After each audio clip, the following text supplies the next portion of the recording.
Sur la scène européenne également, autre chose, c'est que maintenant, sur l'affaire des migrants, il y a quand même un effondrement, si j'ai bien compris, du nombre de migrants arrivant en Italie. Donc, que cela plaise ou ne plaise pas, la politique finalement initiée par le nouveau gouvernement italien a porté ses fruits.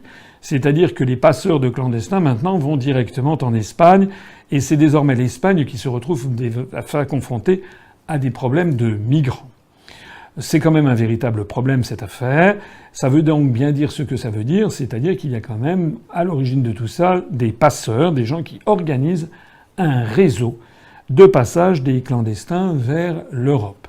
Et pour rester sur ce même sujet, eh bien, ce qui a frappé mon attention, c'est le discours qu'a tenu le Premier ministre hongrois, il y a quelques jours, je crois que c'était le 28 juillet, lorsqu'il est allé visiter la communauté minoritaire de Hongrie vivant en Roumanie. Donc tout l'ouest de la Roumanie est peuplé par des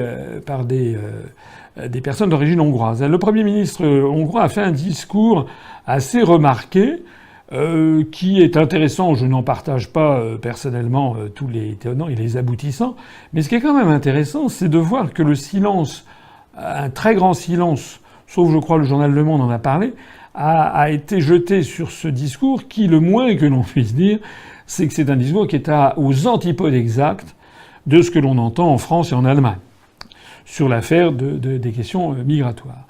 Alors, que l'on soit pour ou que l'on soit contre ce que dit le Premier ministre hongrois, force est de constater que l'idée selon laquelle tous les pays de l'Union européenne coopéreraient, seraient d'accord sur tout, etc., ben on prend un sacré coup. Quand on lit ce discours, on découvre bien entendu qu'il y a à peu près autant de visions du monde que de pays dans l'Union européenne, et que les vaticinations de Macron, qui fait des grands projets sur la politique migratoire, ben, il suffit de lire le discours du Premier ministre hongrois pour comprendre que les propos de Macron ne servent à rien. Vous savez qu'on ne change les traités, qu'on ne prend des décisions dans des grands domaines stratégiques qu'à l'unanimité, en vertu de l'article 48 du traité de l'Union européenne. En fait, les discours de Macron ne servent à rien qu'à enfumer l'opinion publique française. Voilà un petit peu le tour d'horizon pour les questions européennes en ce moment.